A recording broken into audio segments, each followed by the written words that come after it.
and thank y'all for joining us in the living room today. So today is again is going to be interesting, and it's kind of something that my son had shared a while ago about just I can't even remember exactly how it went.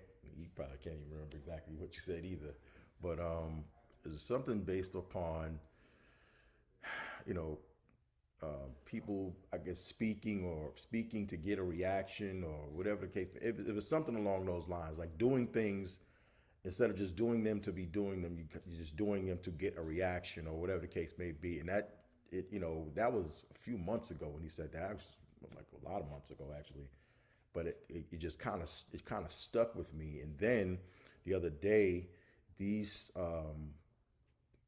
these three statements, just kind of came to me through what somebody else was saying, and so I'm going to read these statements, and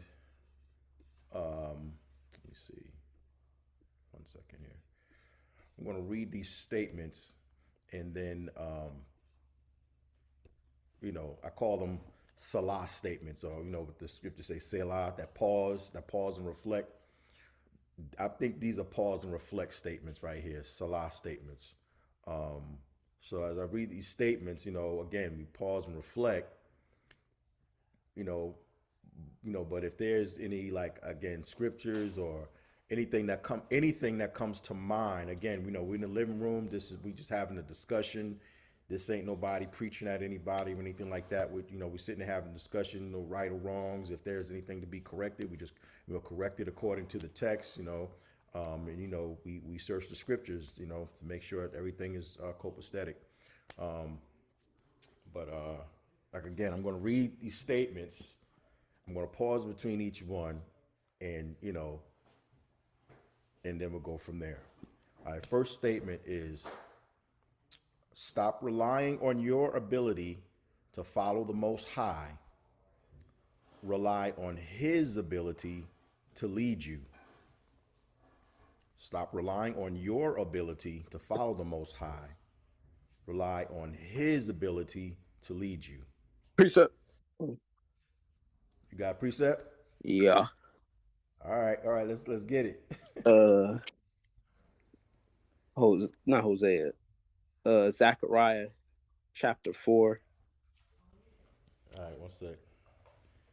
and then I got a few more that popped in my head. Or just dropped my spectacles because I know I got old man eyes now. And hey, bro, that was quick as easy, man. Jeez. I'm Zechariah going through. 4. I'm going through that right now. Uh, So again, I'm gonna read this. I'm gonna read it again, and then you go ahead and rock out. all right. So stop relying on your ability to follow the Most High. Rely on His ability to lead you. All All right. praises. Danny put in Psalm 23 too. Go ahead, out. All right. So the first one I got is Zechariah chapter 4, verse 16. All He right, one said to second. me, wait a minute. Yeah, this is it. Then he said to me, "This is the word of Yah to Zerubbabel, not by might, not by power, but by my spirit, says the Most High of Hosts." No doubt. And then You the said next one, Zechariah. Wait, you said Zechariah 4, right? 4, verse 6. Hold on a second.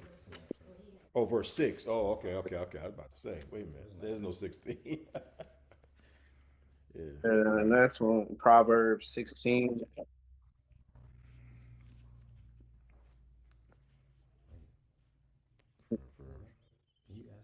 Marie verses 3 and verse 9.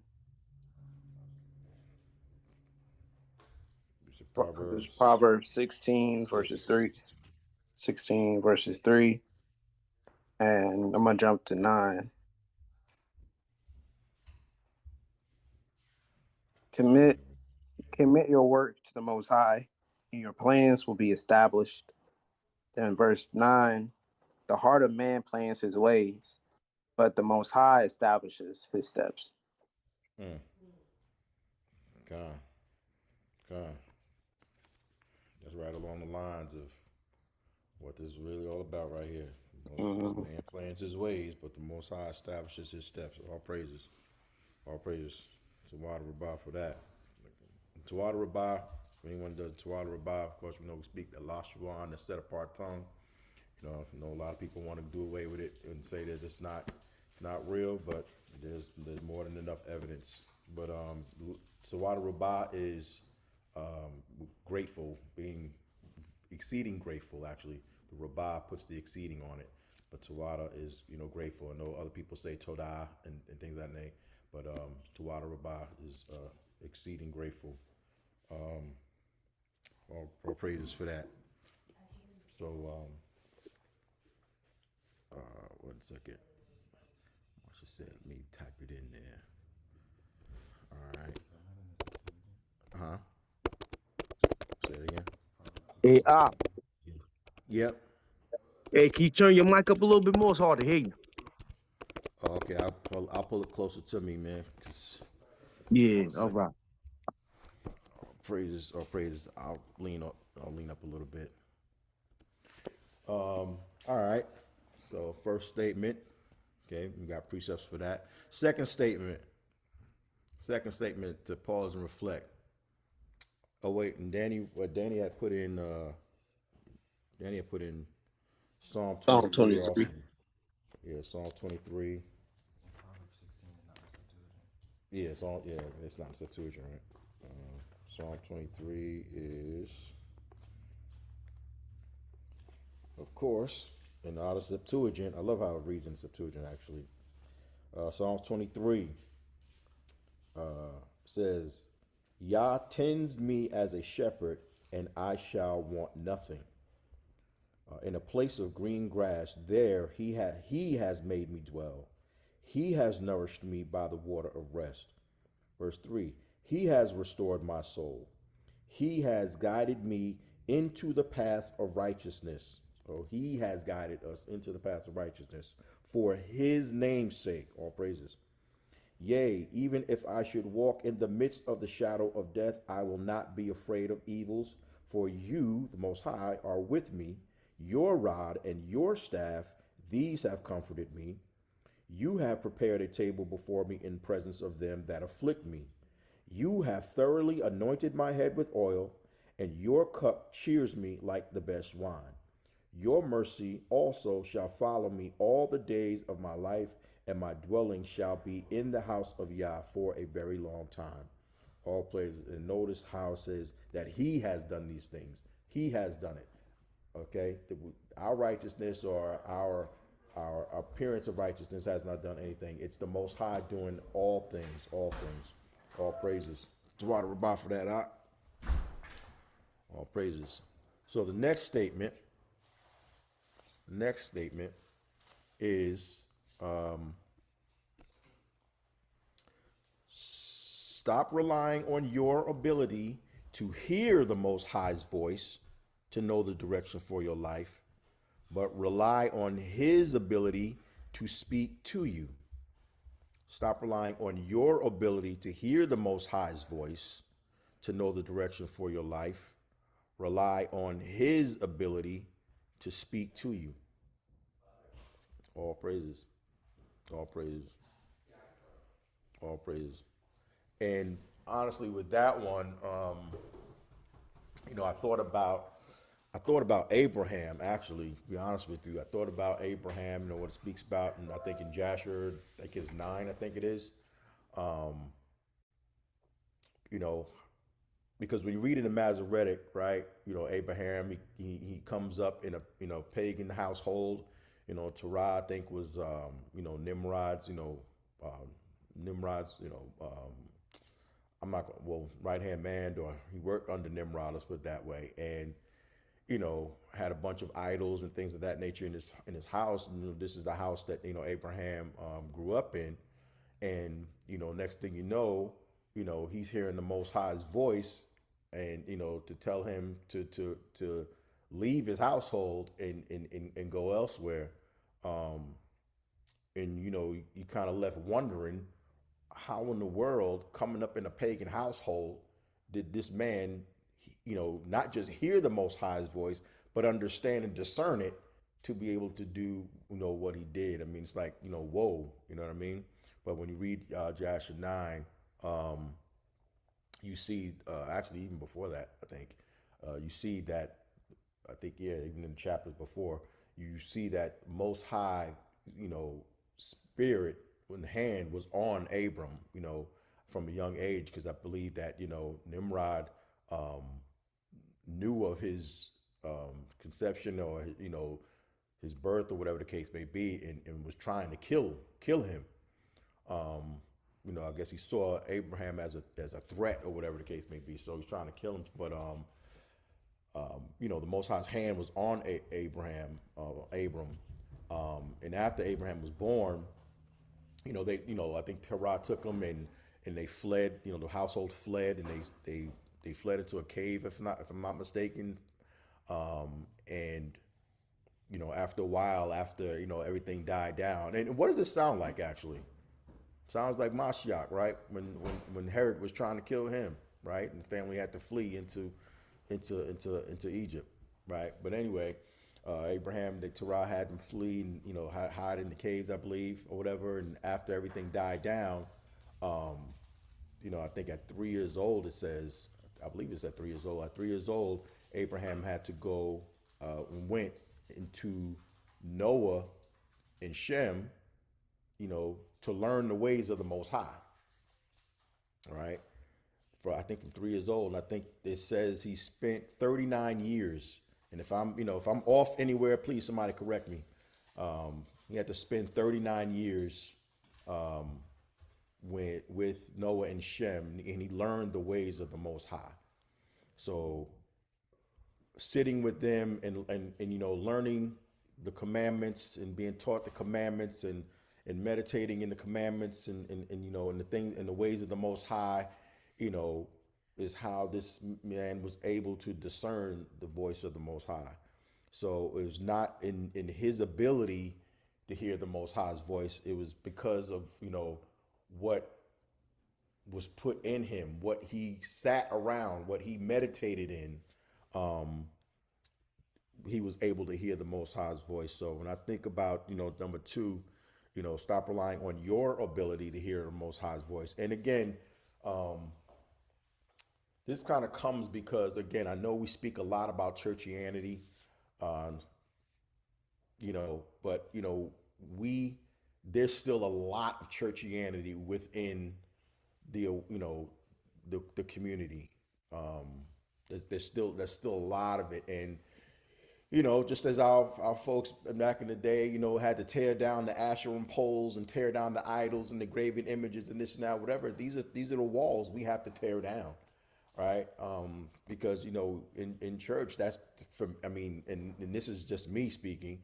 In church, that's what I saw. I mean, it was people acting righteously in the midst of the, trying to act righteously in the midst of the congregation and this and that, whatever. But as soon as church was over, it was business as usual, right? It was the cussing and the fighting and the worldliness and the whole 9 yards. And I know I'm not the only one that has seen this, and this is where a lot of my questions would come in. Are these people really living this? And I'm talking about not just the church folks that was there. I'm talking about within my own family. With people really living this? Is it real, or is it just a show? Right? Is it just a show? And I've been kind of seeing this. It's not speaking about any one or any assembly or any, it's just what it is. A lot of us come from that, and we shouldn't have these things in the community. I know we spoke about this the other day on a little meeting that we had the other day, the few of us, and we have to recognize that this is heritage. This is culture. It's not a club. It's not a religion.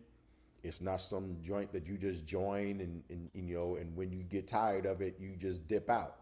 No, it's not that. Because you see that a lot. Oh, I'm not an Israelite no more. Something happened or whatever. Or I'm not an Israelite no more. This now, whatever. You don't. If you are bloodline Yasharal, you know, you can't just dip out, right? It doesn't work that way because people haven't yet grasped that this is culture. This is your heritage. This is what it is. Like you can't just, leave that. You know what I mean? You can't just leave that. You can't just dip out on that. It's again, it's not religion. It's not a club. It's not that. This is culture. So we have to live like this, as the text says, man does not live by bread alone, but by every word that proceeds out of the mouth of the Most High shall we live, right? So when we say stop relying on our ability to hear the Most High's voice, to know the direction for your life, rely on his ability, rely on the Most High's ability to speak to us.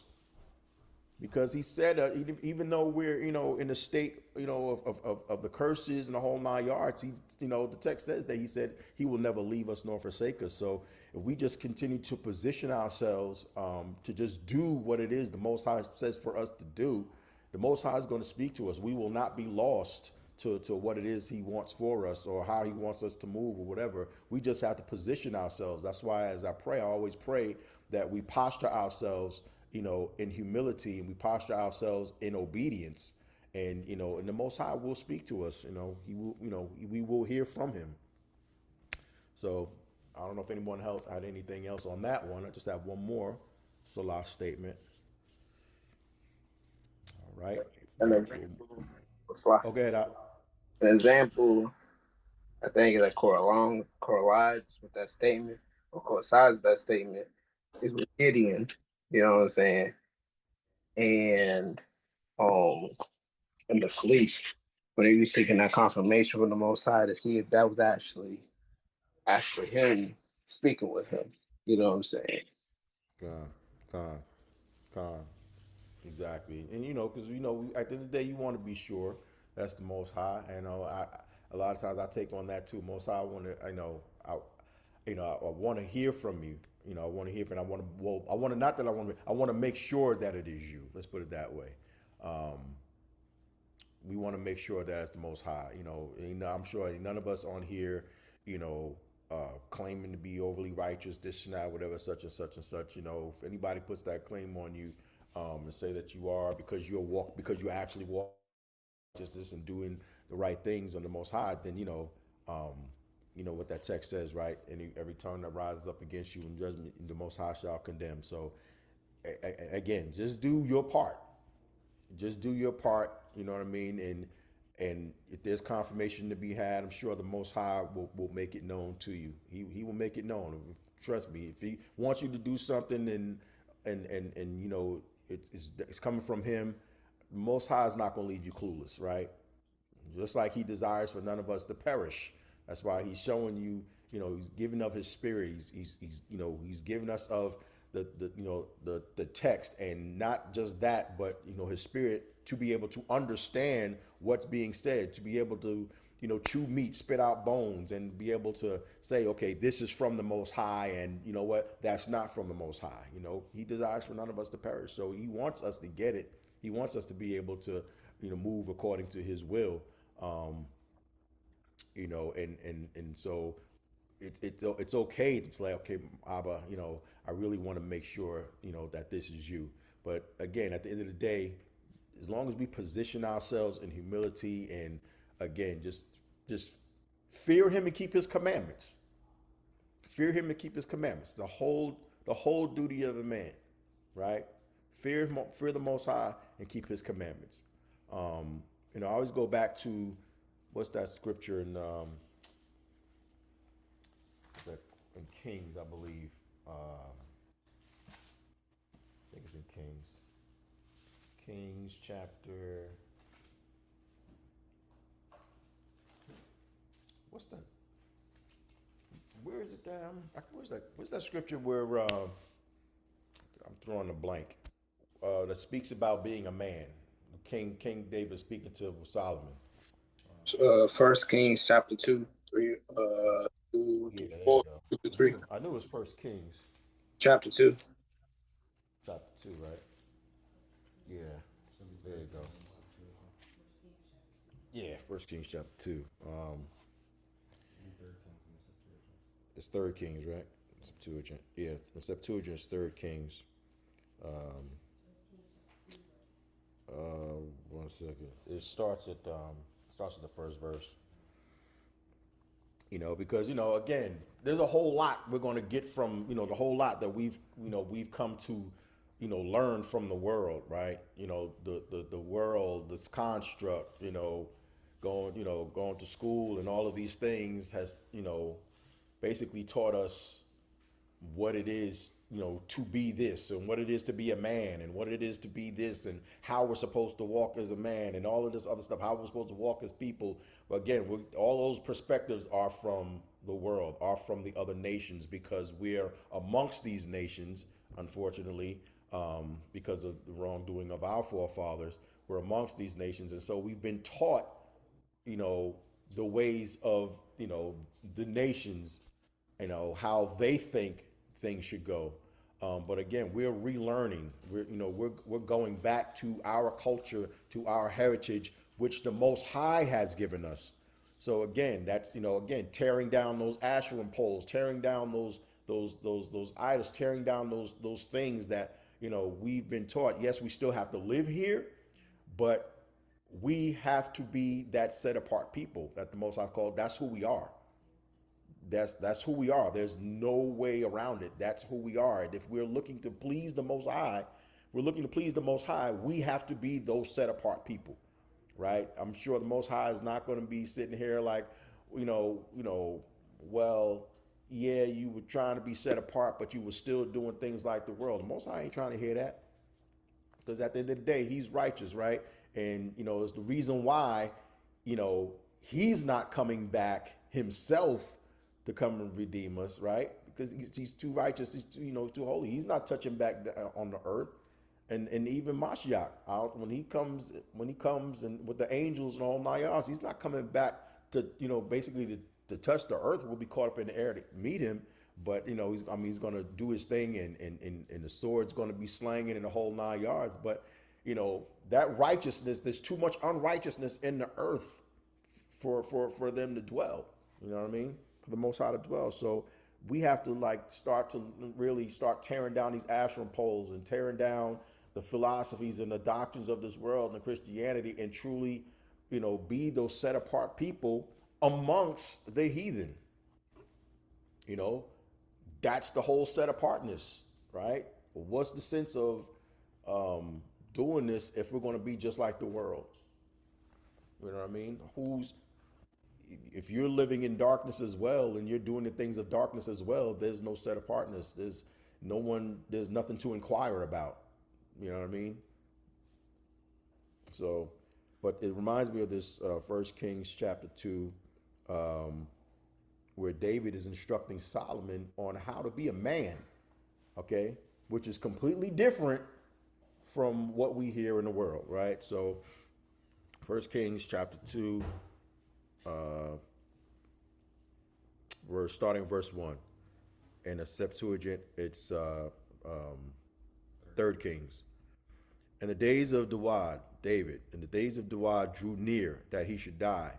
And he addressed his son Solomon, saying, I go the way of all the Aratas, of all the earth, but be you strong and show yourself a man.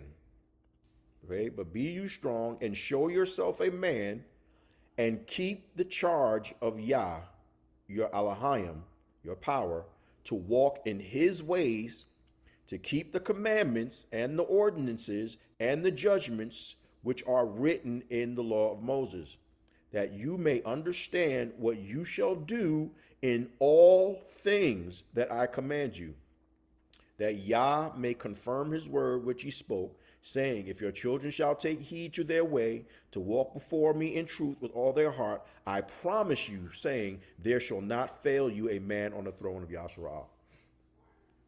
So again, what I want to get at was, if you be strong and show yourself a man, and do what? Keep the charge of the Most High. Follow the Most High. Again, just like it says in Ecclesiastes, was that 12? Was that 13, 14? Right? The fear of Yah was the whole duty of man. The fear of Yah, keep his commandments. That is your whole entire duty. That's all we have to do. And the Most High will do it. He will do the rest. And that's the point we're making. The Most High is going to do the rest. We do our part, keeping His commandments, staying humble before Him, being before His feet, whole 9 yards, being obedient. The Most High is going to do the rest. We don't have to, act overly righteous or do things to be seen or do things to be heard or do things to get a reaction. We don't have to do that. Just live according to the heritage that the Most High has given us. Yo, Chris, I saw you come off. You got something? No, I'm good, man. I was going to quote that same verse you just did, man, the whole duty of man, because you saw David give it to Solomon, and then you see Solomon's last words. This is the whole duty of man. Yeah, you took the words out my mouth, Op. All praise, God. So with that, I'm going to go into the last statement, the last Salah statement. And this one is, don't seek the answer, seek Yah, who has all of the answers. Don't seek for the answer, seek the Most High, who has all of the answers. That one right there, I just kind of like, just paused and reflected on that. I'm like, that's just is what it is in and of itself, right? Don't seek the answer, seek the Most High, who has all of the answers. You have something?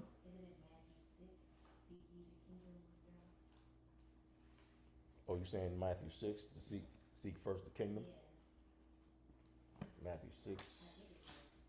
Yeah, it is. Yeah, why you so timid, man? Speak up, say it with your chest. Matthew 6. Yep, being not anxious. Verse 33. Matthew 6:33, Mark says, but seek first the kingdom of the Most High and His righteousness, and all these things will be added to you. Therefore, do not be anxious about tomorrow, for tomorrow will be anxious for itself. Sufficient for the day is its own trouble. All praises. And we know, that anxiousness he's speaking about, how you going to eat, what clothes you're going to put on, and then he tells you, Mashiach tells you, these are the things that the nations seek after. These are the things that the nations seek after. We're just supposed to be seeking, the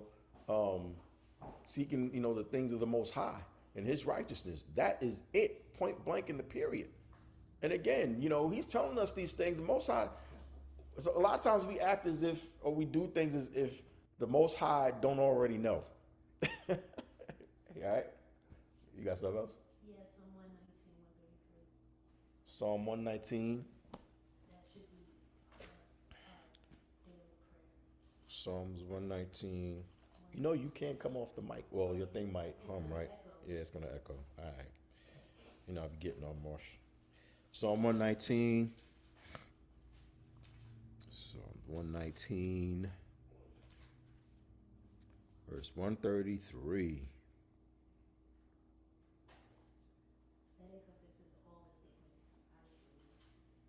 Yeah. I got the wrong joint here. I'm tripping. Psalm 119, verse 133 reads in the Septuagint, order my steps according to your word, and let not any iniquity have dominion over me. All praises. And I know Marsh prays that she prays that all the time, that Most High will keep us and not allow any iniquity to have dominion over us. Order my steps according to your word, and let not any iniquity have dominion over me. And you see what that's saying, right? Order my steps according to your word, so that I may, go in and follow what you are saying. Again, fearing the Most High, keeping His commandments, right? And not allow any iniquity to have dominion over it. Because the Most High is going to cover you. He's going to cover you, keep your foot from slipping. I know I pray this all the time. But, that's where we should be, right? Don't seek for the answer. Seek the Most High always, because He has all of the answers. And again, like I was saying, a lot of times, people act as if the Most High don't already know, what's going on. Sometimes we pray you know, pray certain things like the Most High don't already know what you're gonna pray before you can pray it, or like he's like he doesn't know what the deal is, as if he doesn't know that we're in captivity, or we're still in these curses, or whatever the case may be, and but we're efforting to get back to our heritage. We're efforting to get back to our Lord's statutes, commandments. The Most High already knows. Again, in Sirach, it tells you. I can't remember what chapter it is. It tells you that his eyes are 10 times brighter than the sun. Like he sees all things. He knows all things. He already knows what we're dealing with. We just have to position ourselves in a state of humility. Again, not doing things for a reaction. Because again, none of us have a heaven or a hell to put anybody in, right? And that's why we don't condemn anybody, this, that, whatever. I'm not doing this, for people, right? I'm doing, I do this because this is the heritage that the Most High has shown, is awakened us to let us know this is what you're supposed to be doing. So this is the heritage. This is the culture. You just do. You just do. It's not me trying to get a reaction out of anyone. It's not me doing it to be seen or whatever the case may be. It's when I wake, I sleep, when I'm up, or this now, whatever, I'm just doing that which the Most High has given, because this is how I live. This is a way of life. Again, we just spoke about this the other day, a few of us. So this is our way of life. Not, the only thing we have anything to prove is to the Most High that we are able soldiers, that we are able vessels meet for his use to, again, pass under the rod, successfully. So I'll say this statement right here: to let go of the person that you're trying to be and make room for who you were meant to be. Let go of the person that you're trying to be and make room for who you were meant to be from the foundation of the world. Because it's, again, that, the Most High chose us. We didn't choose ourselves. The Most High chose us, Well, those are the statements. And I wanted to read this right here. Romans 10, 1 to 3. Because we have to be the same always, right? It's not about being in the midst of fellowship or being in the midst of the congregation, and we're saying one thing, doing one thing, and then once we're behind closed doors, or apart from the congregation, the fellowship, or whatever the case may be, we're someone else. Even in the midst of our families. Again, this is a heritage. This is a culture.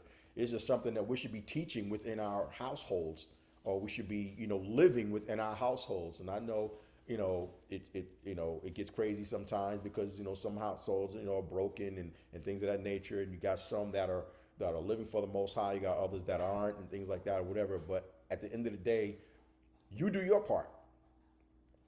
You do your part, because at the end of the day, we don't know what the Most High can do through that.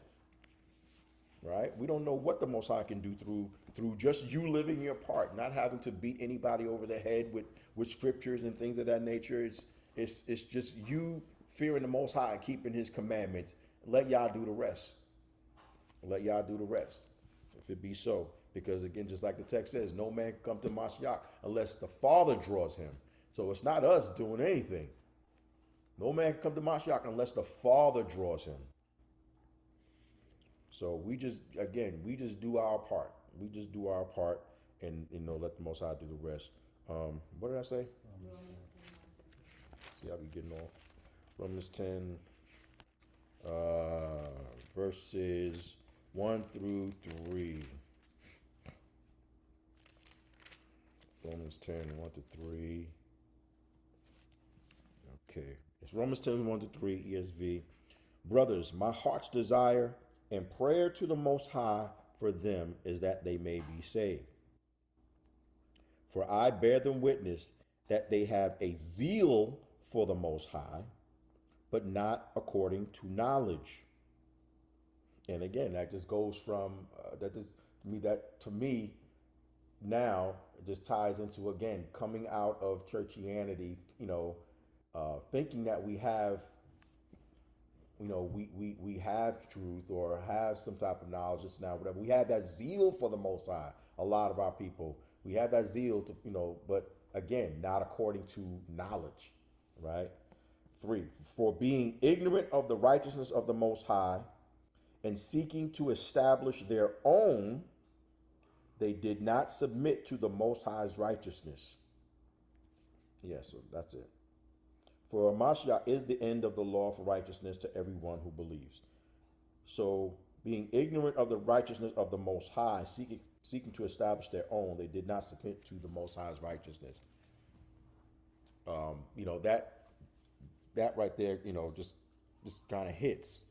Because again, I mean, I know I'm not the only one that sees it. You know what I mean? It's one of the reasons why I kind of got off social media, because I was just seeing things, hearing things that I don't know, just kind of just irking the crap out of me. And just seeing people do things or say things in order to get a reaction or just to be seen, doing things to say, oh, I don't know. It just, I don't know. Maybe it's me. Maybe I need to get a grip. Who knows? I ain't afraid to say that. But again, I just say, as a people of the Most High, the Most High chose and given His law, statutes, and commandments too. And here it is now that we're awake. We didn't awake on our own, right? Because again, just like the statement says, no man can come to Mashiach unless the Father draws him. So it's Abba drawing, and He saw fit to breathe on these dry bones that we may live. You know what I mean? And He's given us, He's imparting unto us wisdom, knowledge, and understanding. Again, it doesn't come without, spending time with the Most High, spending time in the text and allowing His Ruach Kodash, allowing His Spirit, to speak to you. But again, we have to allow that. It's not, because you've gone out there and you've preached, or spent, or preached on a corner or whatever the case may be, and said this and said that, or did this and did that, that the Most High is speaking to any one of us or doing anything, by our hand. It's not that, it's just us, it's just spending time and being before Him. I remember, who was it? In the Gospels, was it Mary? That was sitting before Mashiach's feet, and Martha was out, cumbered about many things and doing so much and this now, whatever. And she goes to Yahushua and says, yo, tell Mary to get up. I'm over here doing A, B, and C and doing all of this around the house and da da da da da. And Mary's over there just chilling. And Yahushua says to Martha, she's like, but she's chosen right. She's chosen the right thing, to be before Him. Again, we've come up in a society which says that you got to be doing A, B, and C, that you got to be busying yourself constantly and this, now, whatever. That's the whole point. Busying yourself, distracting you from spending time with the Father. Again, I know we have to go out here and we have to survive in this construct and all of these things, but we have to also see things for what they are. You know what I mean? Don't allow it to be so that you are so distracted and that you are so busy that is keeping you from doing what it is that you're supposed to do. That is keeping you from doing or being who you were meant to be. We are the people that's supposed to be spending time with the Father. Okay, spending time with the Father. Meditating in the text day and night, allowing the Ruach Kodash, allowing the Holy, just marinating in the Spirit, because there's going to be a time coming where things may get a little dicey, and we need to hear the voice of the Most High telling us what to do, where to go, where to be, whatever the case may be, and we want to make sure that we're good. We're in that place of the Most High to hear Him. Con. In one of those areas I always speak about, I know the Septuagint doesn't mention humble when it comes to 2 Chronicles 7:14. If my people will call by my name shall humble themselves. I know we've seen that in Masoretic. Of course, Septuagint does say humble, but we know that the Most High wants us to be humble. I mean, you know, I believe you cannot hear from the Most High. You cannot do the things of the Most High if we're not a humble people, right? Humble in the sense that we don't think we got it all together, right? Or we're not here because we're not pointing a finger. We're not here because the so-called white man did this to us, or the so-called Asians did this to us, or whomever, or the nations did this to us. It's now whatever. You go back to Leviticus 26, I think it's 40, verse 41, and it says, "Then shall their uncircumcised heart be ashamed," and this is the part, "and then shall they acquiesce in the punishment of their sins." All right, that's what it says in the Septuagint, verse 41. "Then shall their uncircumcised heart be ashamed." Excuse me, if you read it from 40, "and then shall they acquiesce in the punishment of their sins." So let me read it from 40 real quick just to get that. Leviticus 26.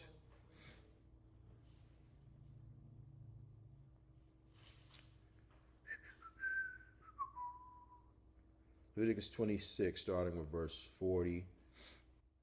41 is the one I'm putting the emphasis on, but Leviticus 26, starting at verse 40 out of Septuagint, it reads, "And they shall confess their sins and the sins of their fathers, that they have transgressed and neglected me, and that they have walked perversely before me. And I walk with them with a perverse mind, and I will destroy them in the land of their enemies. Then shall their uncircumcised heart be ashamed, and then shall they acquiesce in the punishment of their sins." Verse 42, "And I will remember the covenant of Jacob, and the covenant of Yitzhak, Isaac, and the covenant with Abraham will I remember." Verse 3, "And I will remember the land, and the land shall be left of them," and the rest. So that verse 41, "I walk with them with perverseness, and I will destroy them in the land of their enemies. Then shall their uncircumcised heart be ashamed, and then shall they acquiesce in the punishment of their sins." What does it mean to be, to acquiesce? Right? Read the rest of what? 43. Okay, it's 43. "And I will remember the land, and the land shall be left of them. Then the land shall enjoy her Shabbats when it is deserted through them, and they shall accept," they all praises, "and they shall accept the punishment of their iniquities," again, "because they neglected my judgments, and in their soul loathe my ordinances." So again, it says in 43, they shall accept the punishment of their iniquities. So going back to that verse 41, right, where it says they shall acquiesce in the punishment of their sins. And again, what does it mean to acquiesce? It means to accept, comply, or submit. All right. And synonyms are to agree, or come round, or to consent, or to subscribe. So they shall acquiesce in the punishment of their sins. So again, not scapegoating and saying, "Oh, they lied to us," or "they stole this," or "they did this," or "they did that." No, why are we here? Why are we in the mess that we're in? Honestly, as Yasharal. It's not because they took this and they stole that and they did this and they did that. Those are all consequences of disobedience. Is what it is, right? Again, we can go all the way back. The Most High told us exactly what would take place if we did not follow him, if we chose to follow other deities and all of this. Now, he told us exactly what was going to go down. I mean, you have it. You have first 14 verses of Deuteronomy 28, man, of what he will do if we follow the law, statutes, commandments, right? And then from 15 to 68, or I getting started at 16 probably, you have nothing but, okay, these are all the things that's going to take place if you choose not to follow him, if you choose to take on other deities, right? If you choose to be disobedient. That's just what it is. He told us exactly what was going to happen. So again, he didn't put the curses upon us. We walked ourselves into them. We chose to be disobedient. Again, choices. We chose it. And he told us again, I think it's in 29, Deuteronomy 29, right? I set before you life and death, blessing and cursing. Then told us to choose life so that you and your seed may live. Choices. And still these choices are upon us, to make. But again, just that statement, let go of the person you're trying to be and make room for who you were meant to be. Just allowing Abba to work in our lives, right? And not thinking that, we're doing anything to make ourselves righteous. What's that scripture?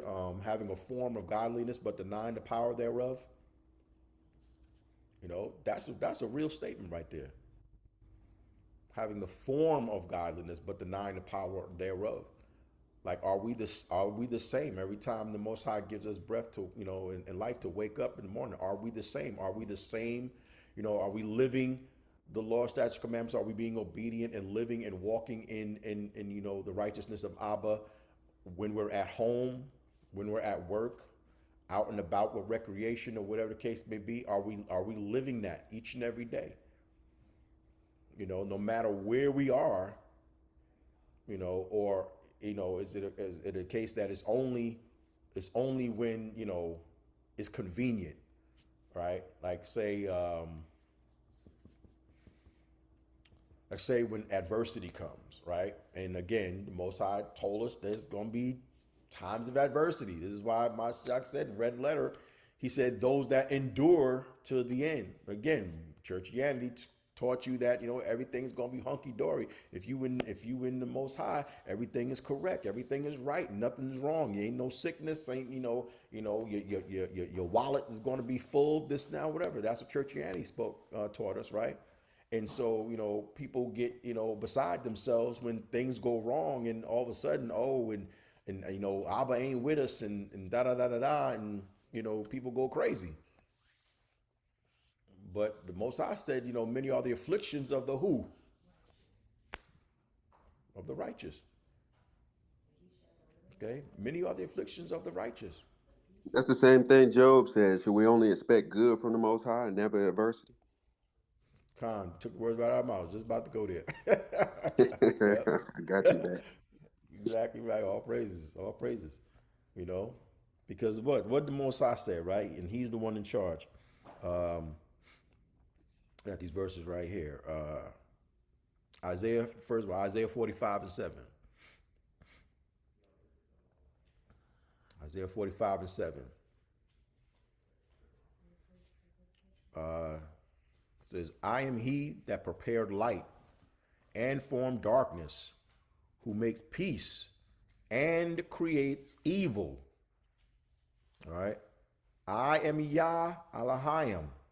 I'm Yah, a power that does all these things. God prepared the light and I form the darkness, make peace and create evil. I do all these things. Right? Deuteronomy 32:39. Deuteronomy 32:39. Deuteronomy 32:39. Behold, that I am he, and there is no Elohim or no power beside me. I kill, and I will make to live. I will smite, and I will heal, and there is none who shall deliver out of my hands. The Most High is in control. Right? The Most High is in control. We only need to just submit. Fear him, keep his commandments, y'all.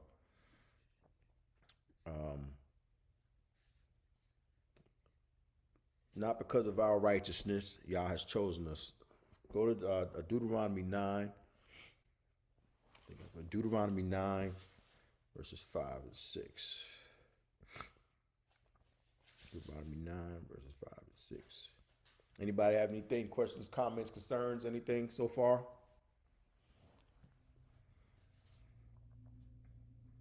All right. Deuteronomy 9, verse verses 5 and 6.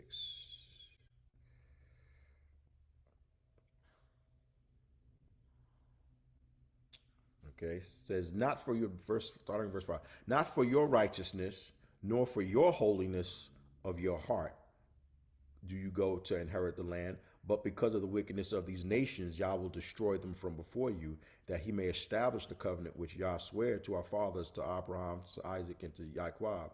Verse 6, and you shall know today that it is not for your righteousness, Yah thy Elohim gives you this good land to inherit, for you are you are a stiff-necked people. You are a stiff-necked people. Not for our righteousness, the Most High is doing anything. He was telling them back then, you are a stiff-necked people. We're still a stiff-necked people. Ain't nothing changed. Right? We're still a stiff-necked people. We see that on a daily basis. Right?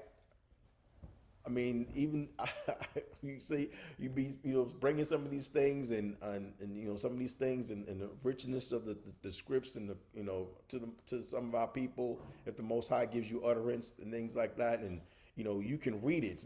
It's not even you saying anything. You're just reading it out of the text, and you'll still hear, that's your opinion, even though you're reading it out of the text. But again, no man can come to Mashiach unless the Father draw him. But again, we're just those people, man. I mean, think about it. We have the richness and the goodness of the Most High. The text tells you that the Most High made the world for our sakes, but yet we wanted what the heathen had. And that's what the Most High did. He said, okay, you want it so much? Here you go. Have at it. Let's see how that works out for you. And here we are today. Where I go? Ezekiel 36. 16 to 32, I think I put it in there, but we're not going to read all of that.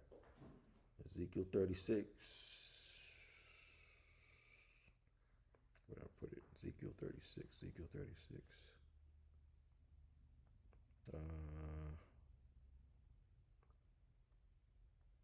Ezekiel 36, starting at verse 16. Starting at verse 16. Says, and the word of Yah came to me, saying, Son of man, the house of Yasharal dwelt upon their land and defiled it by their way, and with their idols, and with their uncleannesses. And their way was before me like the uncleanness of a removed woman. Verse 18. So I poured out my wrath upon them, and I dispersed them among the nations, and utterly scattered them through the countries. I judged them according to their way and according to their sin. And they went in among the nations among which they went, and they profaned my holy name, while it was said of them, these are the people of Yah, and they came forth out of his land. Okay, so nations were saying, right, these are the people of the Most High. They came forth out of his land, but yet we profaned his name. Verse 21, but I spared them for the sake of my holy name, which the house of Yasharal profaned among the nations among whom they went. 22, therefore say to the house of Yasharal, thus says Yah, I do not this, O house of Yasharal, for your sakes, but because of my Quadash set apart name, okay, which you have profaned among the nations among whom you went. And I will sanctify my great name, which was profaned among the nations, which you profaned in the midst of them. And the nations shall know that I am Yah, when I am sanctified among you before their eyes. And I will take you out from the nations, and will gather you out of all the lands, and will bring you into your own land, and I will sprinkle clean water upon you, and you shall be purged from all your uncleannesses and from all your idols, and I will cleanse you. 26, and I will give you a new heart, will put a new spirit in you, and I will take away the heart of stone out of your flesh, and will give you a heart of flesh. And I will put my spirit in you, and will cause you to walk in my ordinances, and to keep my judgments and do them. And you shall dwell upon the land which I gave to your fathers, and you shall be to me a people, and I will be to you a power, Elohim, and I will save you from all of your uncleannesses, and will call for the corn and multiply it, and will not bring famine upon you. Verse 30, and I will multiply the fruit of the trees, the produce of the field, that you may not bear the reproach of famine among the nations. You shall remember your evil ways, your practices that were not good, and you shall be hateful in your own sight for your transgressions and for your abominations. So he puts his spirit upon us and put that clean water upon us. You're gonna loathe yourself. You're gonna look at yourselves and dang, how could we commit all this wickedness against the Most High? Detest yourself. Right? Verse 32. Not for your sakes do I this, says Yah Elohim, as it is known to you. Be you ashamed and confounded for your ways, O house of Yasharal. For not for your sakes, the Most High is doing any of this.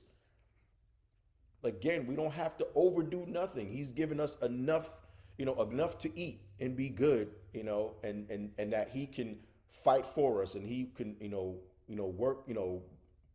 work for us or do what it is that he's going to do to the nations or whatever. Again, the Most High doesn't need our help. Let's put it that way. He don't need our help. He's the Most High by himself. He is the Most High by himself. We don't have to be overly righteous or overdoing anything. Just, do and say, as the Most High gives utterance.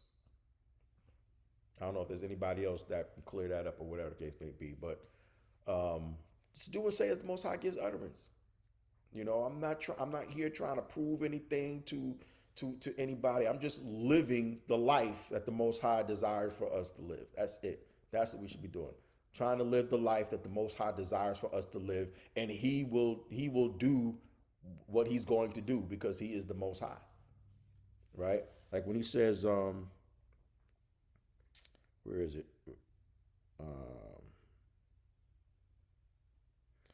In verse 27 of Ezekiel 36, right? He says, starting 26 and 27, he says, and I will give you a new heart and will put a new spirit in you, and I will take away the heart of stone out of your flesh and will give you a heart of flesh. I will put my spirit in you and will cause you to walk in my ordinances and to keep my judgments and do them, right? And from that, causing us to keep his judgments and do them, right? And then he says, and then when you read the rest, he's just going to do. He's just going to do. And he will tell us at that point what he wants us to do, but he is just going to do.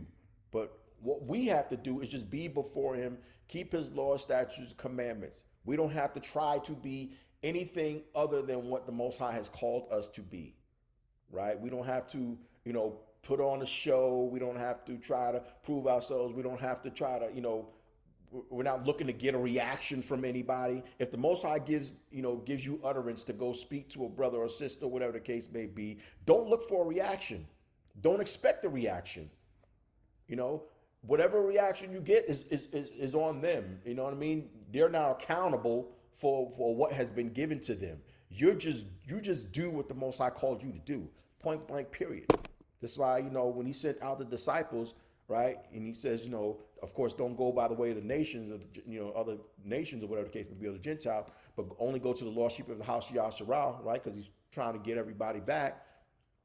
He says, if you go into a house, if you go and you speak and they receive whatever, let your peace come upon that house. But if not, if they don't receive it, then shake the dust off your feet and keep it pushing.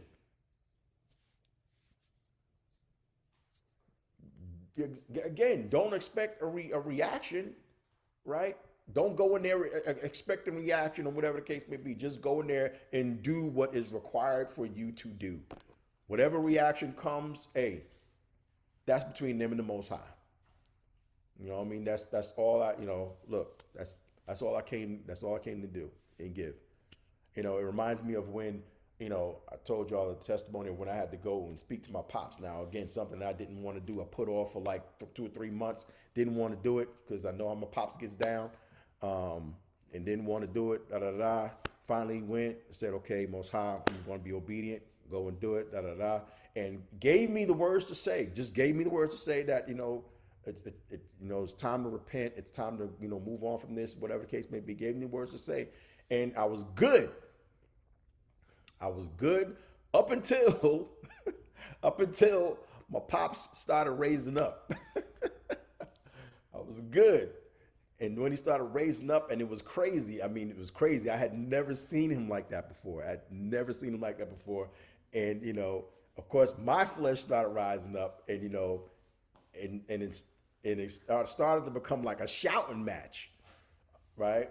But the Most High raised up my wife to, that text that speaks about a soft answer turns away wrath.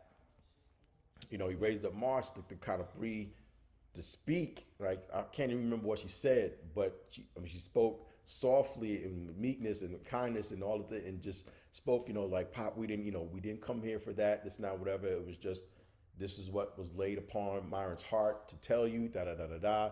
She went on, and it literally just, like, you just see that settle, right? You just see that settle. But again, my reaction came when, I allowed that to dictate, how I was going to, react, or whatever the case may be. And honestly, it shouldn't be the case. And I know it's easier said than done to, whatever the case may be, but it shouldn't be the case. We shouldn't allow the environment to dictate how we are. This is our culture. This is our heritage. This is what we're supposed to do. It's just what we're supposed to do, right? That's why, Mashiach said, if they receive you not, you'll shake the dust off your feet and keep it pushing. Okay, I basically should have said what Marsha said, and just kind of, look, Pop, we didn't come here for all of that. Just came to share, what was laid upon my heart, and that's it. And boom, and that's it. Because it ain't coming from me. These are not my words. This is the Most High. Again, he desires for none of his people to perish, right? And we're supposed to go in and restore our brethren. This is what we're supposed to do. Whoever that is.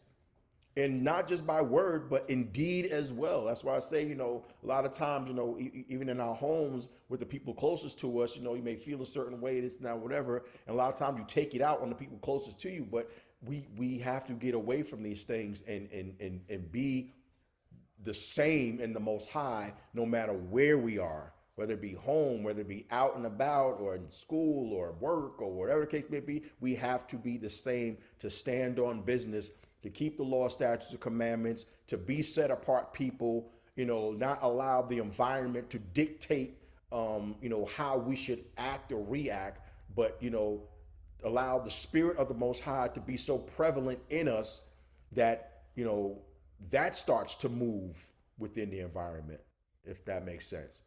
Yeah, Josh, you have something?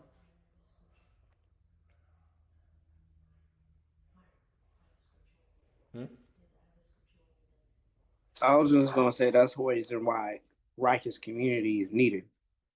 You know what I'm saying?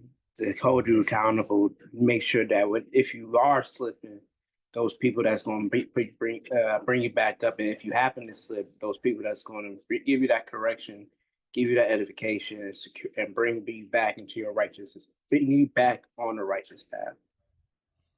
Con, all praises. Definitely need that, man. I mean, our people that keep us accountable. I mean, that's what we're supposed to do, right? I mean, what's that scripture in what is it? Leviticus 19.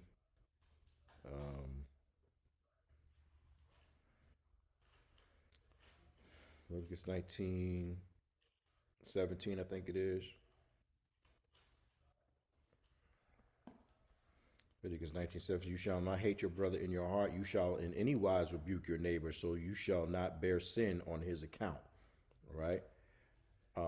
Again, if there's, and then, you go into, what's that, Galatians, where it speaks about you find your brother overtaken in the fault. Again, vetting the so-called New Testament, you find your brother overtaken in the fault. You with your spiritual, restore such a one in the spirit of meekness, also looking at yourself, unless you fall, right? So this is what we're supposed to do. And then again, if we're living according to the Most High's righteousness, to be the people, that He's called us to be, allowing yourself to be convicted, right? But also allowing yourself to to to receive correction, because not everybody can receive correction. It just is what it is. Not everybody is comfortable with correction, right? That's part of that humility. If I'm doing something wrong, if I've done something wrong right now, and conviction may come, but I'm just not receiving it, or whatever the case may be, the Most High may send a brother or sister, or whatever, my wife, whoever, to correct it.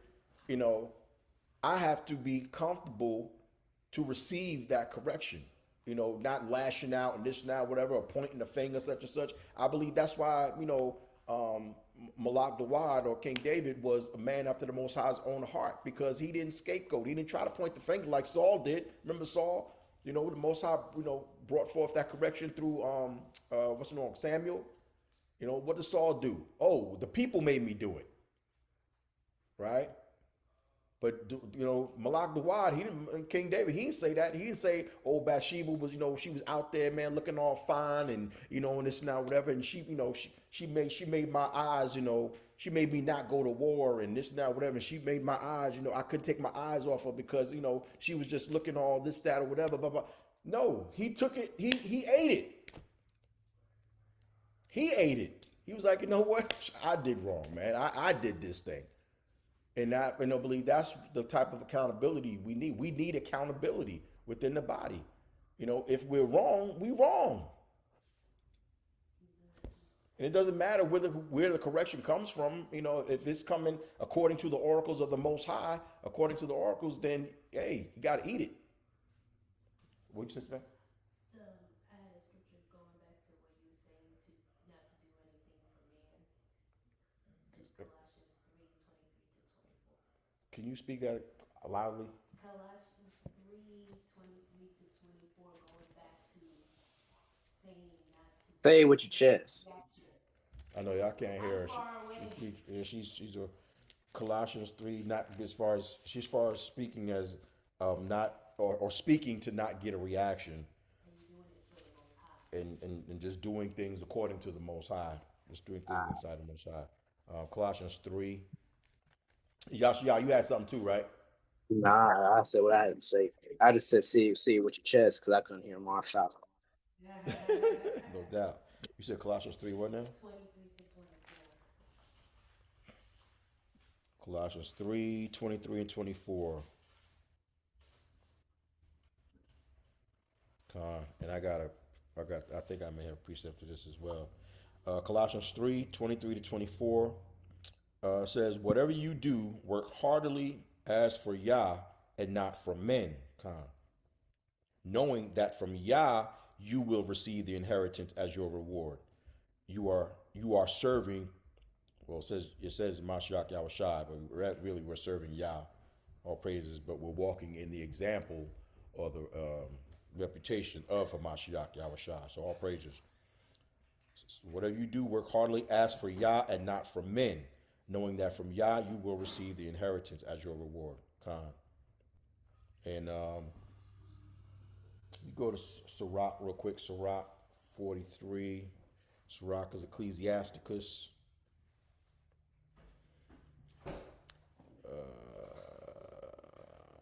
Let's see. Sirach 43. I hope this is a precept for this. Where we at? Sirach 43. I gotta turn up my brightness here. Sirach 43, I think it's verse.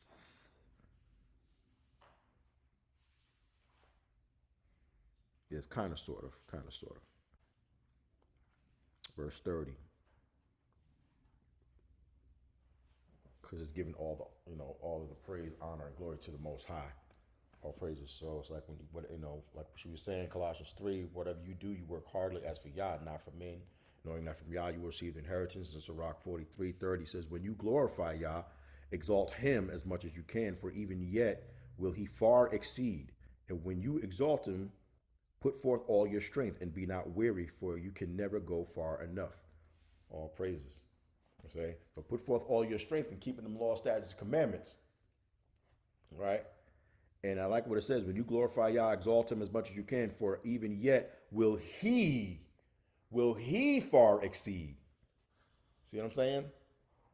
When we put forth all of our effort to glorify him by keeping these laws, because how do we glorify the Most High? Right? What did David tell Solomon? To be and how to be a man. Okay, how how does Yasharal glorify the Most High? By keeping these laws, statutes, commandments, by not going outside of his ordinances. Right? That's how we live. Again, this is our culture. This is our heritage. This is how we are supposed to live, even in this construct. Most High is showing us now how we are supposed to live. The Mashiach, Yahushua, that's what he did. That his example showed us how to live, keeping the law, statutes, commandments, keeping the ordinances, keeping the feast days, all of these things, and removing the traditions of man far from us. Now, again, we live in this construct. I know there's some things that you may have to do or say or whatever the case may be, but be mindful. Be mindful at the end of the day that you are still Yasharal, and Yasharal has a heritage of their own, right? Like Danny last week alluded to, because we were talking about, not walking on eggshells and not being afraid to just be who you are as Yasharal. Again, the heritage that the Most High has given you, not according to what you think you should be doing, but according to what the Most High has given us. Again, living by every word that proceeds out of his mouth. And Danny alluded to last week, when you go out and you see the Muslims are not afraid to do what they do. Not saying that we go out and we just go out and pray in public and but again, not being afraid to do what the Most High has called you to do. Whether that be keeping the feast days or just being who you are, Yasharal. That's the set apartness. Those are the things that the people in darkness are going to see, because the light of the Most High is going to shine through you if you're just keeping his commandments. If you're just being obedient, the light of the Most High is going to shine through you. It's what he's given us to do, right? And it's completely opposite of this world system. Completely opposite. So the light is going to shine through you. And that's why, in the New Testament, again, I think it's in James or Peter, where it says, always be ready to have an answer for the hope that is in you. Right? So again, we are the small fish in the big pond. So yep, you're gonna get persecuted. You're gonna, have people saying things about you.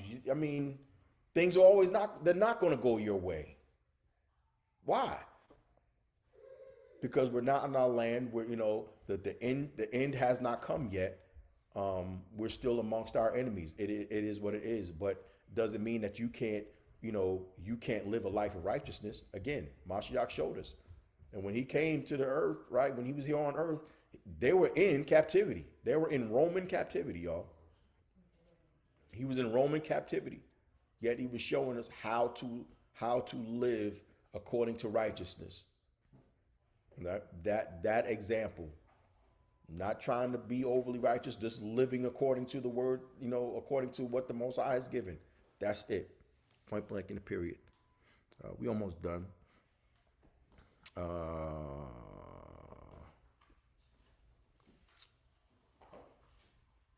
Sirach 10, verse 12. If I can find my Sirach. Let me just go here. Sirach 10.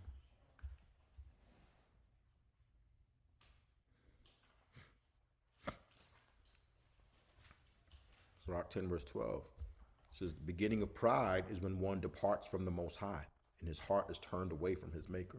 So that's the beginning of pride.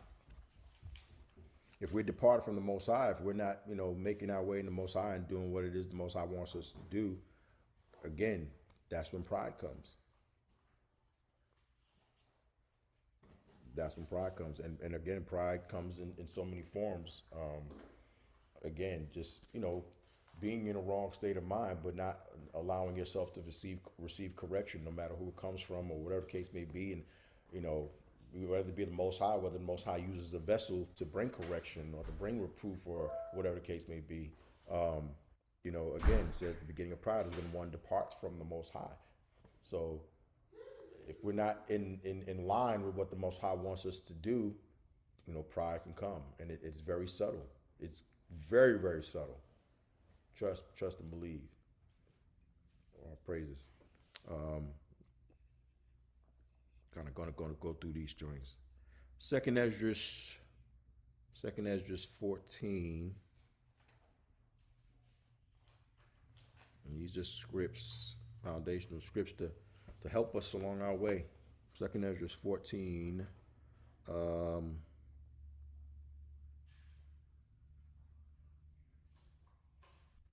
Let's see.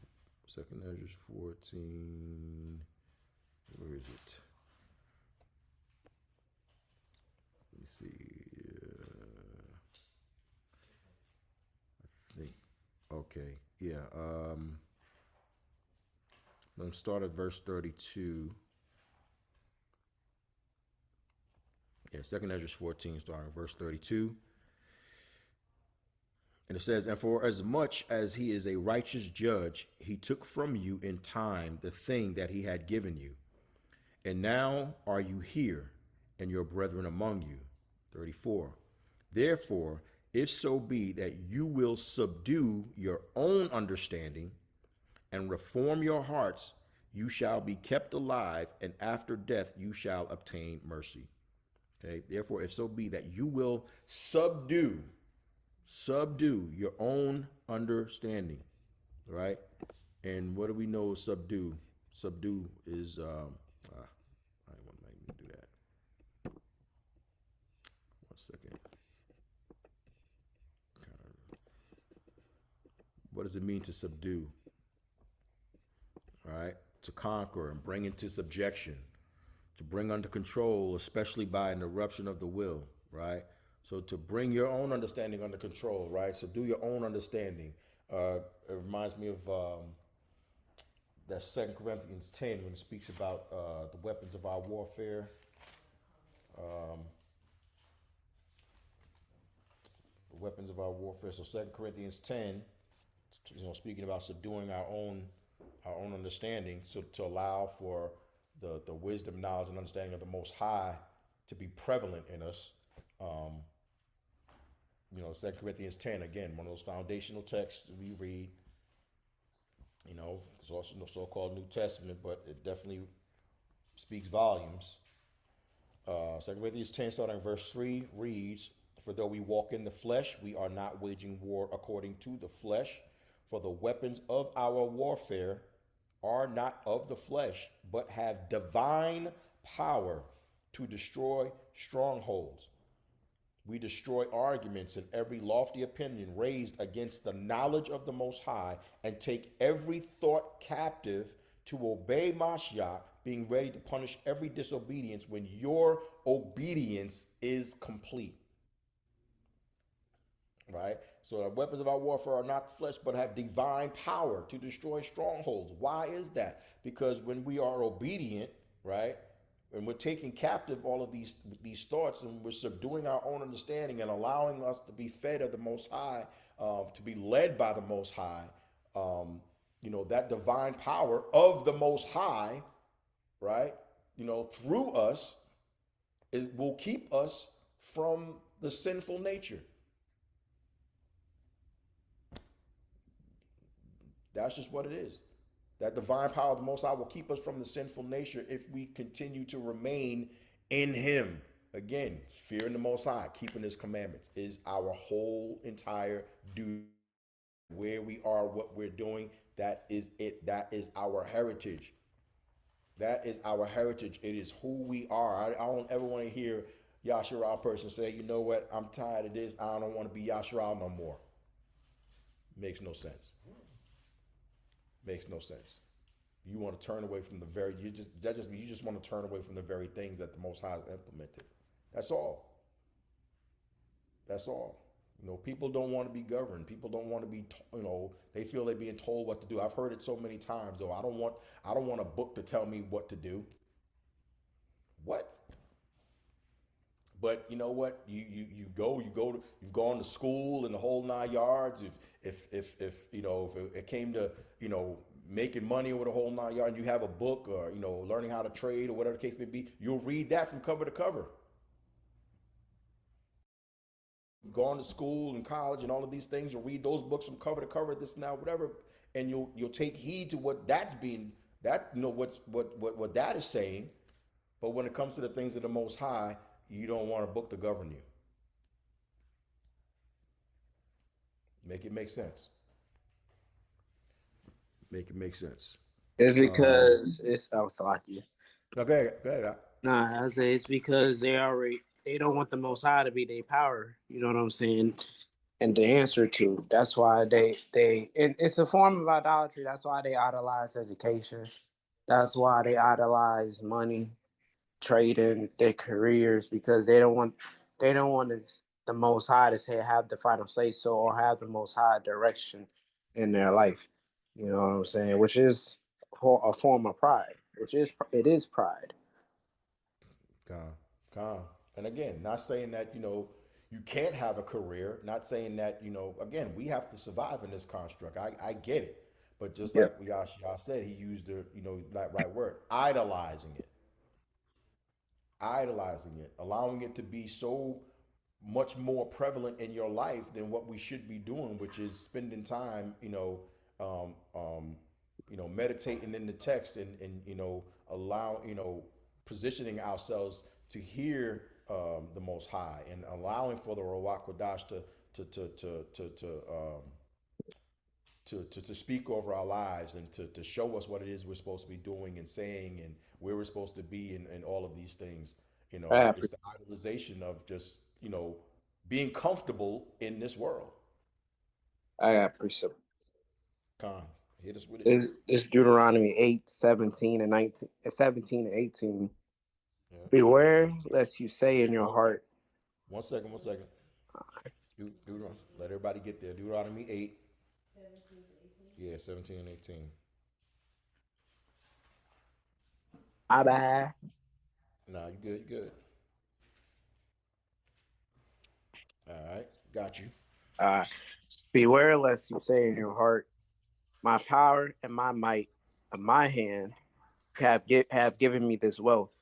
You shall remember the Most High your power, for it is He who gives you the power to get wealth, that he may confirm His covenant that He swore to your fathers as it is this day. Con. All praises. Gives us the power to get wealth. That what? That He may establish His covenant, which y'all swear to your fathers as at this day. And that's at the end of the day, that's what it's about. He's given us the power to get wealth. We, you know, to start idolizing it because we, you know, this is we live in this construct. And again, I know we've been brought up in it, but again, you know, that's what the text says in the so-called New Testament, right? Being transformed,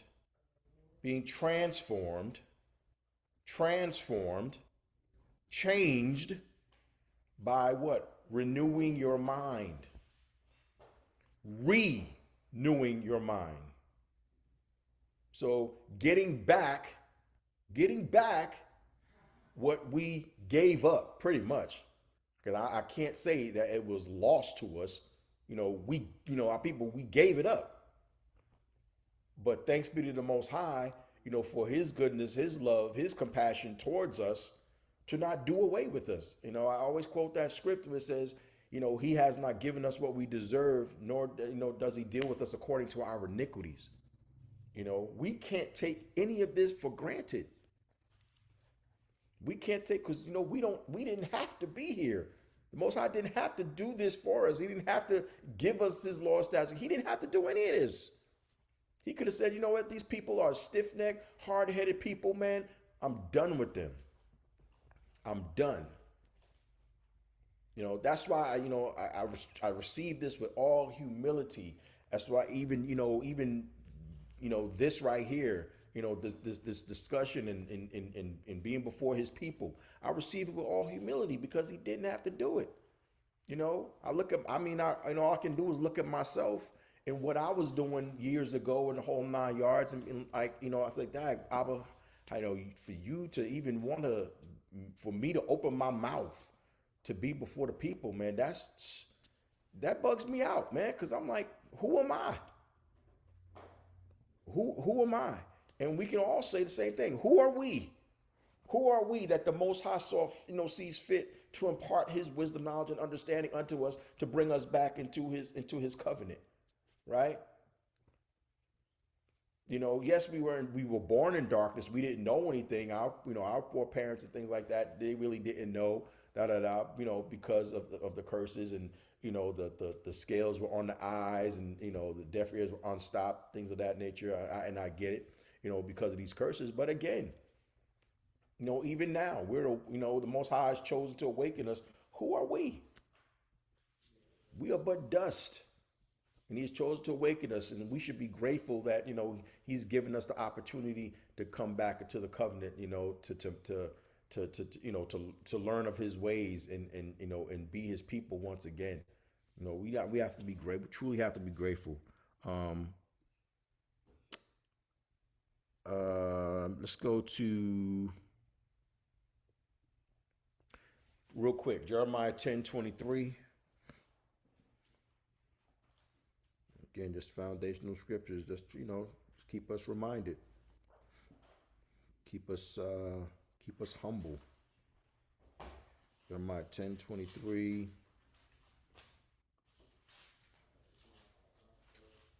Jeremiah 10:23 out of Septuagint says, I know, O Yah, that man's ways is not his own, neither shall a man go and direct his going. Man's way is not his own. All right. Proverbs 20:24.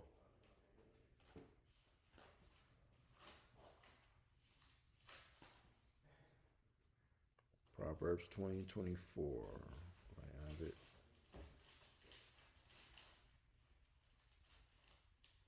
Proverbs 20:24.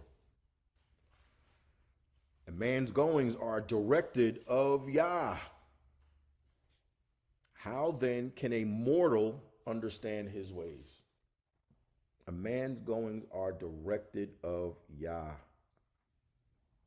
So again, just being in the Most High's presence, allowing ourselves to marinate in these laws, statutes, commandments, and do them. The Most High will speak. What was that? Chris put something in the chat. Oh, okay. All praises. All right. Most High will speak to us and confirm his ways to us and what it is he wants for us to do. That way we will go in them. See, Love put Psalm, what is that? Psalm 8? Yeah. Psalm 8. Psalm 8, 4 through 9. Psalm 8, 4 through 9. Khan, all praises. I was just reading this the other day, man. What is Psalm 8, 4 through 9, I'm out of Septuagint, reads, What is man that you are mindful of him, or the son of man that you visitest him? You made him a little less than angels. You have crowned him with glory and honor, and you have set him over the works of your hands. You have put all things under his feet, sheep and all oxen, yea, and the cattle of the field, the birds of the sky and the fish of the sea, the creatures passing through the paths of the sea. O Yah, our power, our Elohim, or our master, O Yah, our master, how wonderful is your name in all the Aratas, in all the earth. All praises. All praises. Okay, what is man? What is man that you are mindful? Who are we that the Most High is mindful of us? Who are we? Right? Or even, or who are we that, he even visits us, right? Made us a little less than the Malachiim, the angels, made us a little lower than the angels, and has crowned us with glory and honor. He put us over the works of his hands, right? Like, this is all the Most High is doing. This is all the Most High is doing, right? This ain't, we're just vessels, You know what I mean? We're just vessels, and we're just positioning ourselves to allow the Most High to work. We're just positioning ourselves to allow the Most High to work and be who He is, right? His word is not going to return void. The Most High can't nobody or anything stop His will, right? All we have to do is position ourselves in humility, fearing the Most High, keep His commandments. I don't have to go and try to overdo anything. That's how people get in trouble. I'm sorry, that's how people get in trouble, overdoing and overstepping and seeking things too hard for you, which the scriptures speak about as well. Seeking things too hard for you, and this now whatever things that maybe the Most High ain't shown you yet. There's a reason why He ain't shown you yet, because you ain't ready for it yet.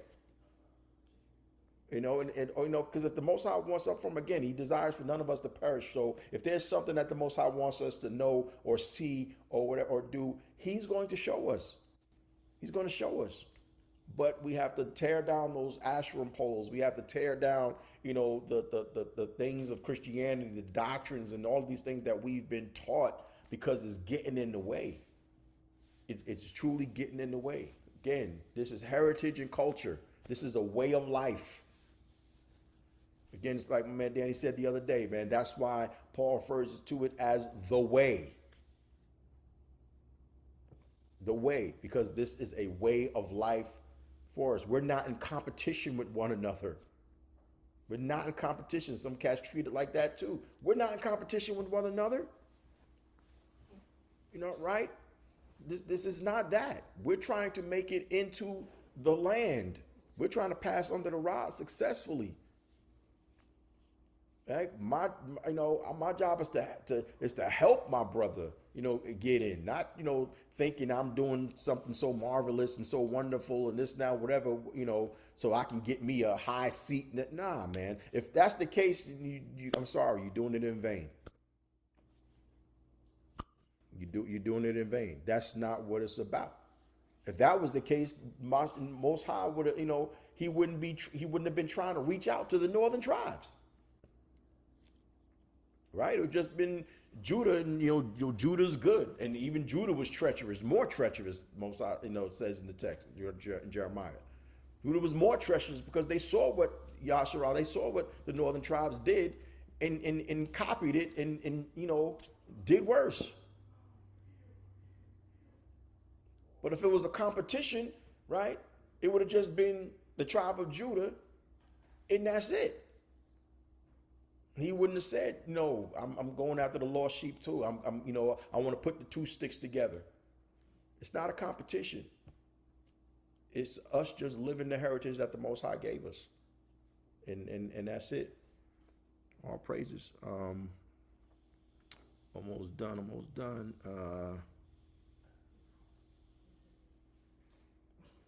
Check. Let's go to Psalm 100. Verse 3.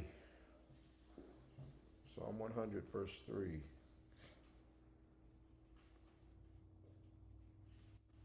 And again, this is just us checking ourselves. This is just us examining ourselves to make sure we good, in the faith and doing things pleasing to the Most High. Psalm 100, verse 3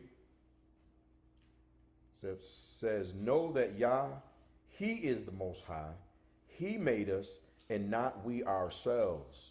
We are His people and the sheep of His pasture. Know that Yah, He is the Most High. He has made us and not we ourselves. We are His people and the sheep of His pasture. All praises. What's this? 2 Corinthians 10. This one is an interesting scripture too. 2 Corinthians 10.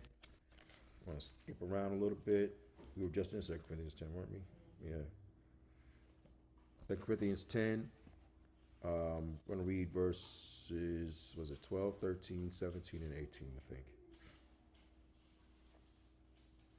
So 2 Corinthians 10, verse 12, 13. Not that we dare to classify or compare ourselves with some of those who are commending themselves. See that?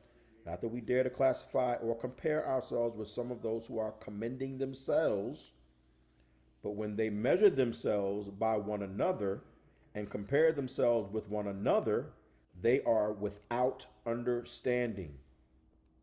Verse 13. But we will not boast beyond limits, but will boast only with regard to the area of influence the Most High assigned to us to reach even to you. 17 and 18. Let the one who boasts boast in Yah, for it is not the one who commends himself who is approved, but the one whom Yah commends. All praises. Now that pretty much is self-explanatory right there. Let the one who boasts boast in Yah, for it is not the one who commends himself who is approved, but the one whom Yah commends. Love that scripture. Love that one. All praises. All praises. And again, to end off with red letter, Matthew 7, 21 to 23. Matthew 7, 21 to 23.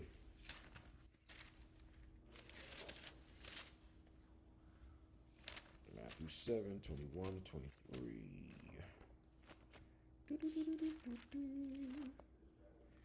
All right.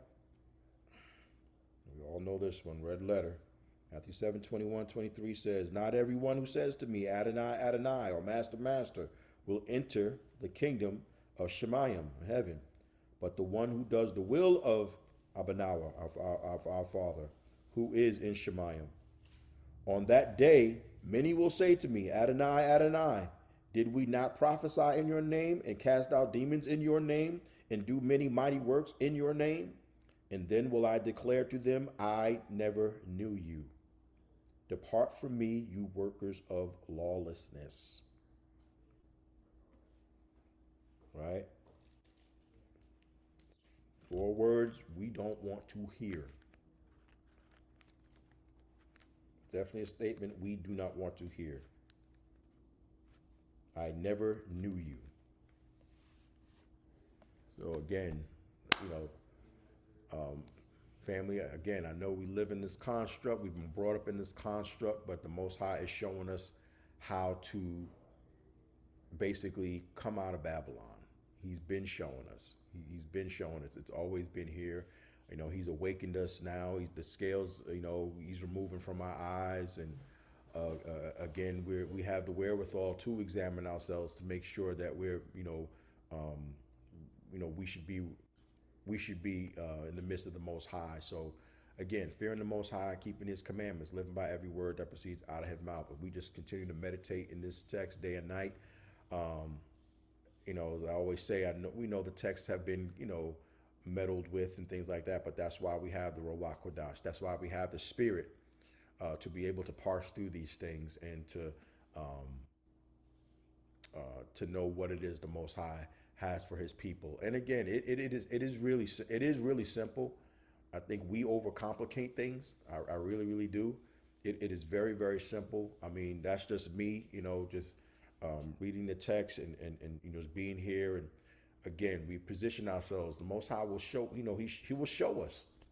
He will show us what it is. You may have an understanding of something one day, and the Most High, you'll go back and again, you position yourselves, you're subduing your own understanding. The Most High will go back and show you thought it was this, but here it is. This is really what it is. And the whole night, it happens all the time. I know. I go through it all the time. He will show us what it is we're supposed to be doing and how we're supposed to be living, even in captivity. And how to be vessels meet for his use, so that we can be examples to our brethren. We can be example unto even the righteous strangers that will cleave in sincerity. And y'all always hear me say that, righteous strangers that cleave in sincerity, because I personally don't believe everybody's sincere. I just don't. From some of the things that I hear and see, not everyone is sincere. So, again, that's, trying the spirit by the spirit. Like I said, that's just me. But it's trying the spirit by the spirit, because again, if you are truly seeking this thing again as a stranger, or even as Yasharal, you have to be comfortable with truth. You have to be comfortable with hard truth. it is what it is. You know, again, going back to what we was talking about last week, can't tiptoe around this thing. You know, got to be 10 toes down in this thing, and you got to be comfortable with hard, you know, the hard truth. You know, if you're not comfortable with truth, don't know what to tell you, because, you know, I'm going to speak exactly what the Most High has given me to speak. You know, just like the text talks about, let your speech be with grace, seasoned with salt. There's always going to be grace, and that salt is going to be the word. It's not going to be my heart. It's going to be what the text says. You know, like my man Chris always says, chapter and verse.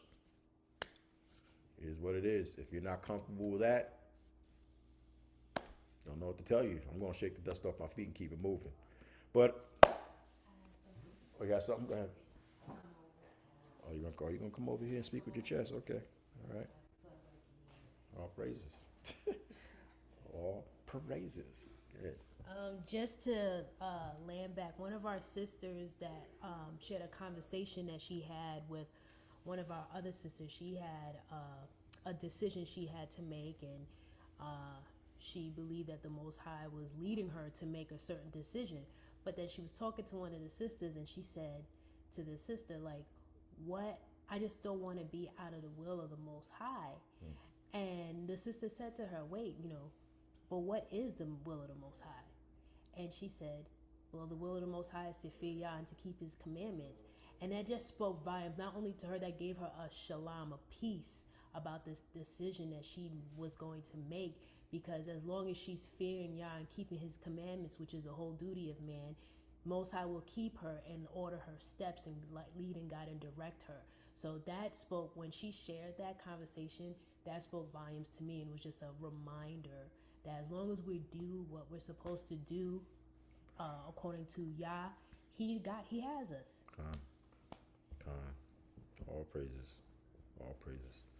With that, family, I yield, and I'm going to open the floor for any, you know, words of edification, any questions, comments, concerns, anything anybody got on their heart.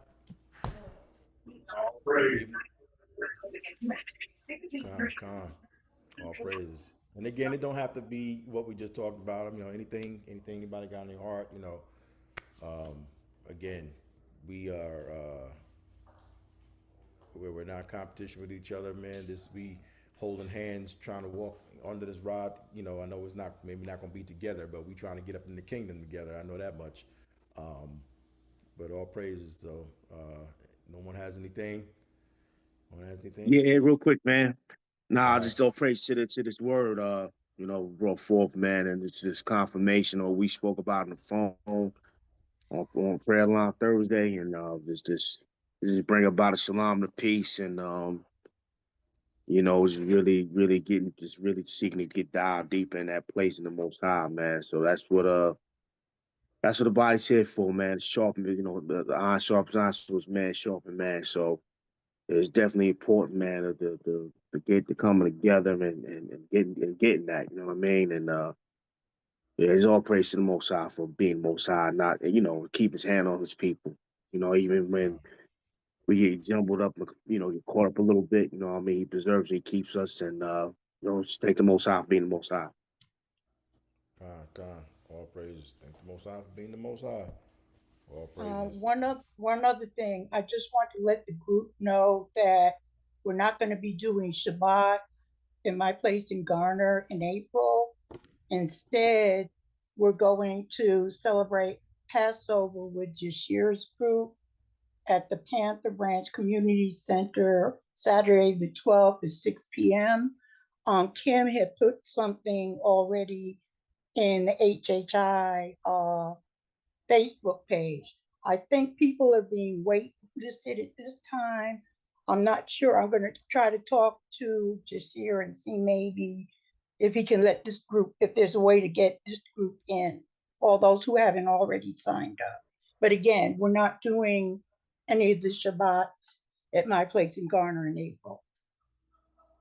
Okay. Con. Yeah, I think waitlisted because I think there's a capacity limit or something like that in the building, something like that or whatever. Yeah, but and again, yeah, because that's not happening till like 6 p.m. But we'll we'll still be having fellowship on Zoom, 12. So we'll still be on fellowship. And again, we have Chris and Trav. We have their Zoom call coming up, 3 p.m. Eastern Time. And of course, Bible study tomorrow with my man Danny at 11. So again, as I always say, we have a lot to, we have enough to feast on. We have, brothers and sisters who are, really, truly, living this thing and truly seeking and things of that nature, that we can, come together and be edified with one another. So, so all praises for that. So if there's nothing else, family, we're going to go ahead and we're going to close out. Praises. And we're going to turn ourselves towards the land, to Yahweh Shalom. Praises. We say Tawada Rabbah again, Abba, we are grateful, Abba, that, you are who you are. Grateful for your compassions that fail not and are renewed for us this day, as well as every morning that you give us life, Abba. Just saying Tawada Rabbah for all of your goodness, love, and your mercies, for all things great and small, Abba.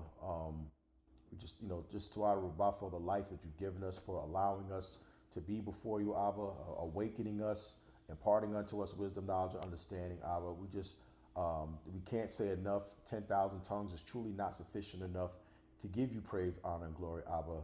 I pray, Abba, that as we come before you, that we, you honor our efforts, Father, as we seek, ask, and knock, as we position ourselves to be vessels meet for your use, Abba. And I pray truly that we are sincere and humble vessels to be before you, broken and contrite, because it says that heart you will not despise, Father. And that we just allow you to feed us with the manna from on high each and every day that you give us life, Abba. I pray that as we're meditating in the text, Father, and we're being before you, Abba, just being before you, period. I pray that, you would just continue to wash us over with your Ruach, with your spirit, Abba. Again, and our discernment is heightened to hear your still small voice, Father, to see the direction you would have us to go, Abba, giving us utterance, whether to speak or not to speak, whatever it is, Abba, that you see fit for us to do according to your will, Abba. I pray truly that we are positioned enough, Father, to discern you and to do that which is pleasing in your sight, Father, no matter where we are, whether we be home, at work, wherever it is, Abba. We pray that your light shines through us, Father, to do what it is that you would do in the earth. Again, we say Tawada Rabbah for this study. We thank you for every heart on this study, Father, and pray that you will, just strengthen us where we're weak and prop us up on every leaning side, Father, not just here, but for all of Yasharal scattered to the four corners of the earth. Again, just pray a spirit of repentance and humility would be amongst your people, to remove themselves from, from the darkness of this world, Abba, and to truly taste and see that you are good, Abba. Again, we give you praise, honor, and glory, and just pray that you go before us, guide us, and direct our paths this day in all things, in all truth. In your most holy name, Anna from Mashiach, Yahweh Shai, Hallelujah, Wa'aman. All praises. All praises. All praises, families. Family, love y'all. Pray that y'all enjoy y'all day in the Most High. Again, for family, in shalom, shalom, shalom, shalom to all. Shalom.